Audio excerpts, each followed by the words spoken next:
guys, it's Jo here with another Time for Tea Designs video. Today's video is the edited version of last night's Facebook Live, and we did a little bit of a Halloween special during our Facebook Live this week. It's fast approaching, and I just wanted to share with you the dies and the stamp set that we're releasing for Halloween. So the stamp set you can see there has these coordinating dies, which we didn't get to show you during the reveal, but they actually enable you to cut out this super cute little ghost with these eyes and the little cheeks. And there's also the scallop frame die that you saw me show there, which cuts out exactly the right shape for your for the large stamp background. The Halloween release also includes these two sentiment stamps, the Too Cute to Spook and the Halloween sentiment. There's also a coordinating stencil as part of the release, and that's the Spooktacular stencil, and it allows you to create all these fun effects that are on Vicky's card here.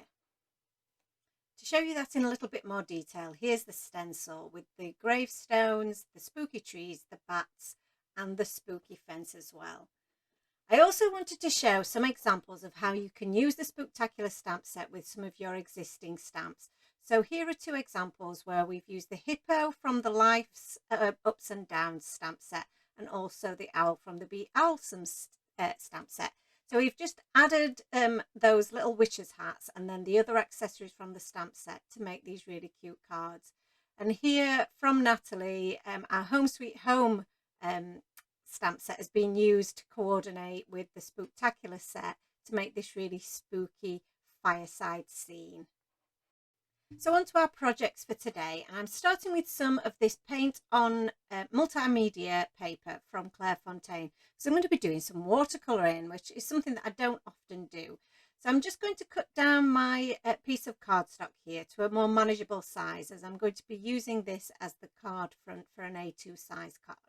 So I'm just going to trim that down with my trimmer, and then I'm attaching it to just this clipboard that we had left over from when we had the tea shop, in fact, with some of my rainbow washi tape. And that will just keep it nice and flat, because when we add water to our paper, it does tend to warp.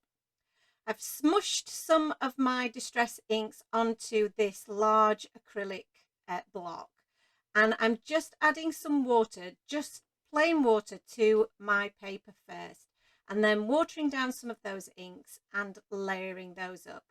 That first colour of the milled lavender you probably couldn't see very well on camera, but it was visible in real life and just added a little bit of depth. I'm going to dry off that first layer with my heat gun before then adding the darker shade, which is the Dusty Concord. This is just distress ink rather than distress oxide, but for this purpose it doesn't really matter.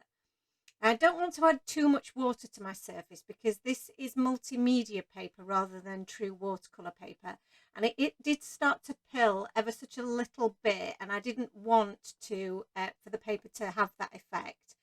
So I'm just drying this off again with my heat tool, and I'm really loving those watermark effects.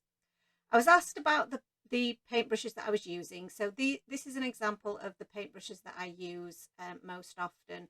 I'm no watercolorist, but I do like to do techniques like this from time to time. So I'm using one of those brushes just to add some splatters of colour to our background, just to make it look a little bit more spooky. And I really like that technique. Somebody asked whether you could use our smaller blending brushes for this technique. So I did try that, and it gave a very, very fine spray, which was a really great effect. But if you're wanting larger splatters, then I would still use your paintbrush.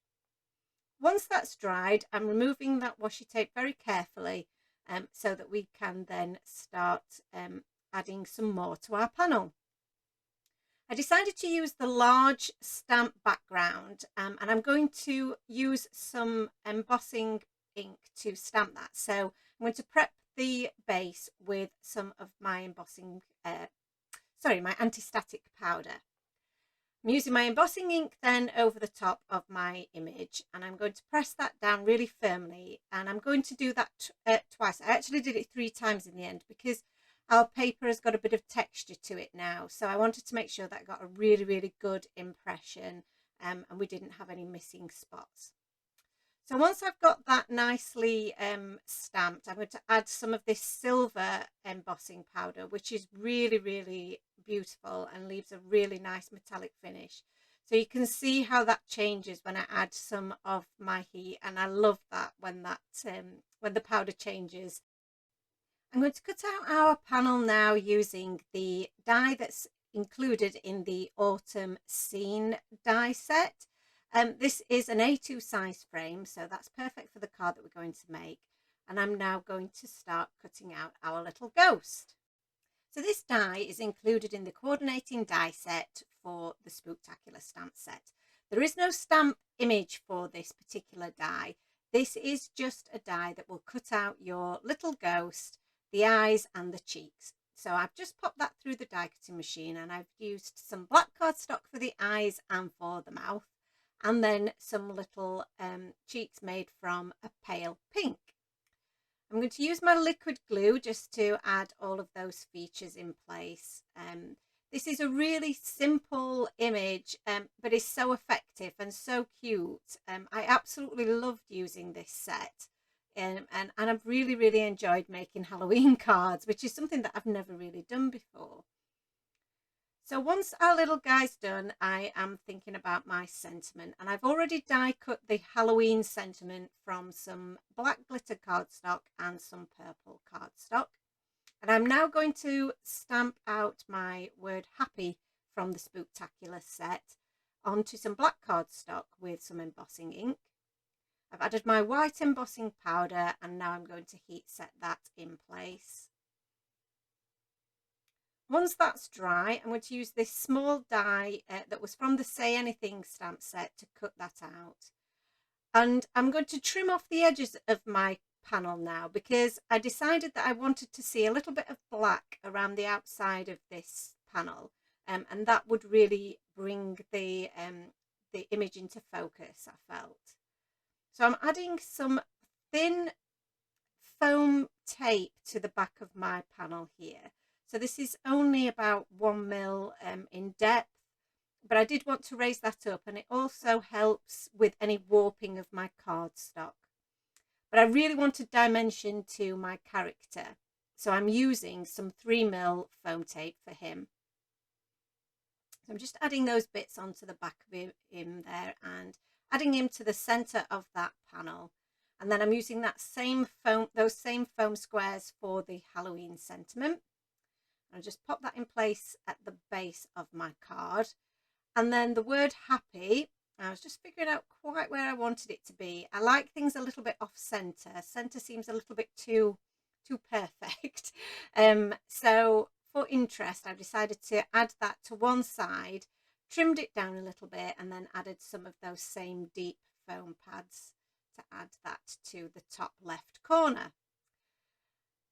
To finish him off, I'm just adding some of my black glaze pen to the eyes and the mouth, and that really makes them shimmer and shine.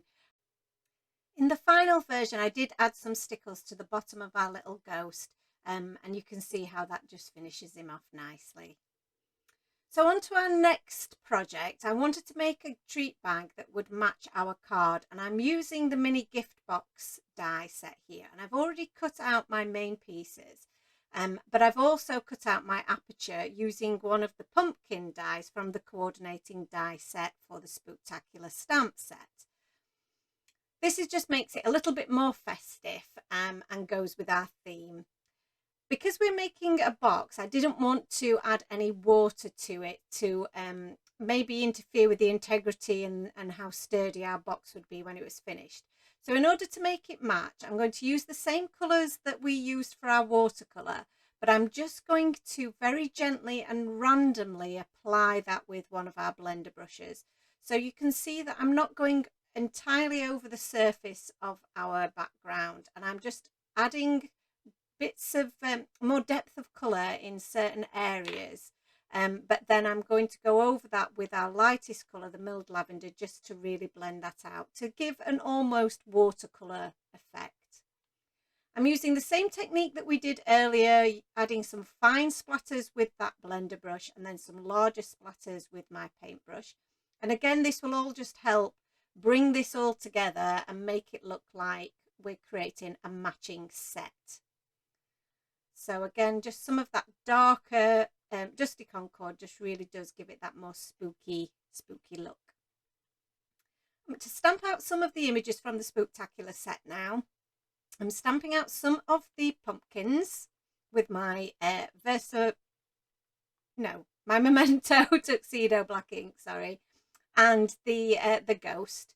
And I'm going to add the little faces that are part of the set onto those little pumpkins as well. I just think they look really, really sweet.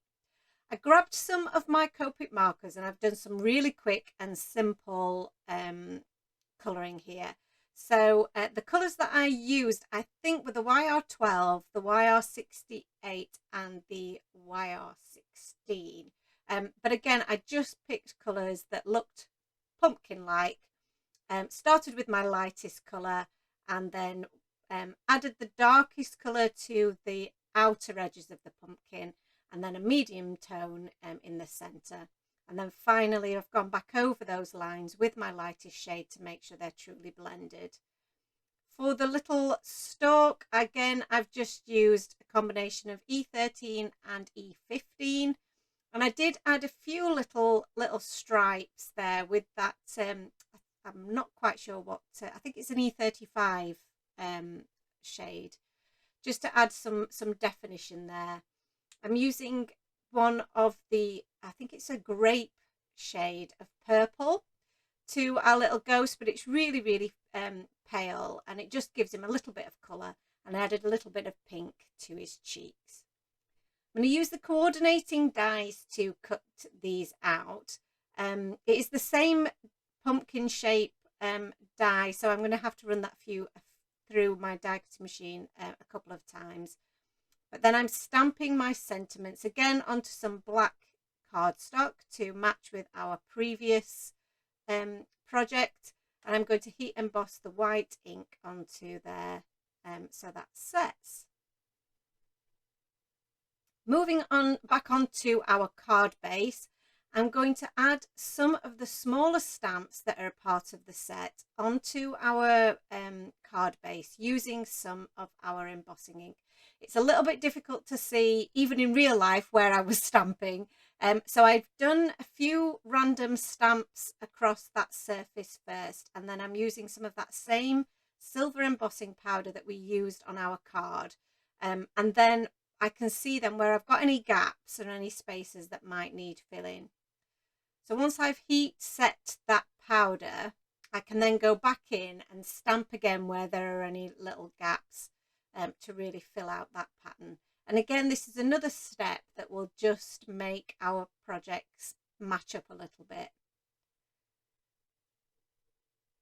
So I'm using the tiny little stamps with my little wee stamping block there, and then adding my powder and heat setting that in place again. And I do love this this metallic finish. There is a coordinating die for the sentiment boo, so I'm going to use that for that. And then for our other sentiments, again, I'm going to use that really small sentiment die. I'm adding some acetate now to the back of our little aperture that we cut using that pumpkin die shape. And that will mean that anything that we pop in our books won't fall out, but you'll be able to see it. And then I'm going to just fold along all of the score lines. So the die will also give you the score lines that you need to be able to fold your box in place. And I'm just pointing out there that your aperture must be on the side where there is a fold. That will mean that when you attach your edges together, you won't see the flap through your aperture. So I hope that makes sense. But when you play with this yourself, you'll see what I mean.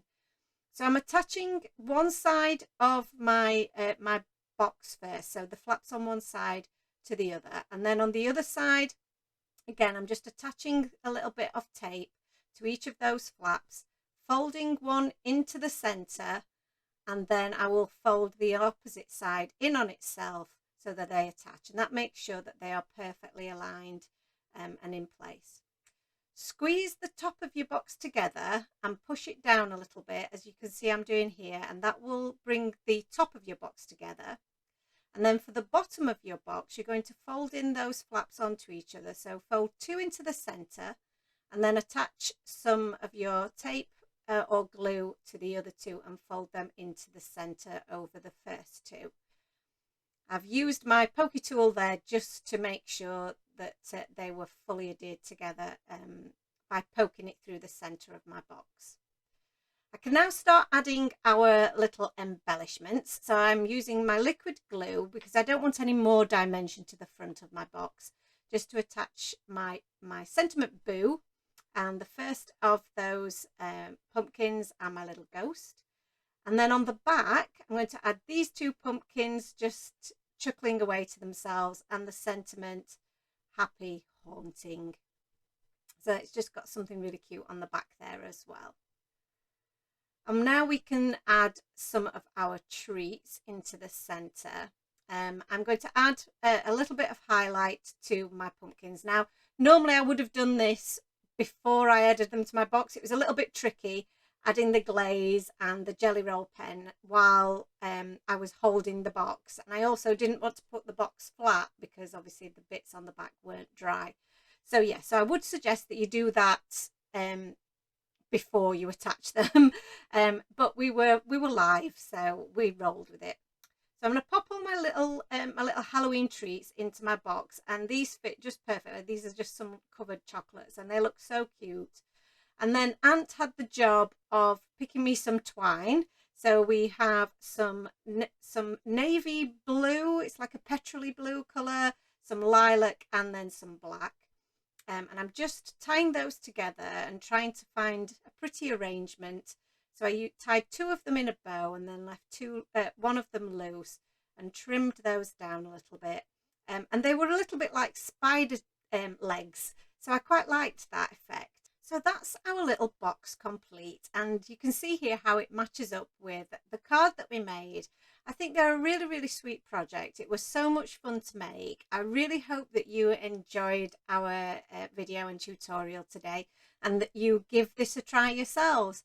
Thank you so much for watching. I really do appreciate it. If you could like and subscribe to our channel and hit that notification bell to make sure you're notified of any future videos. And we'll be back again with some more videos for you again real soon. Thanks guys. Bye bye now.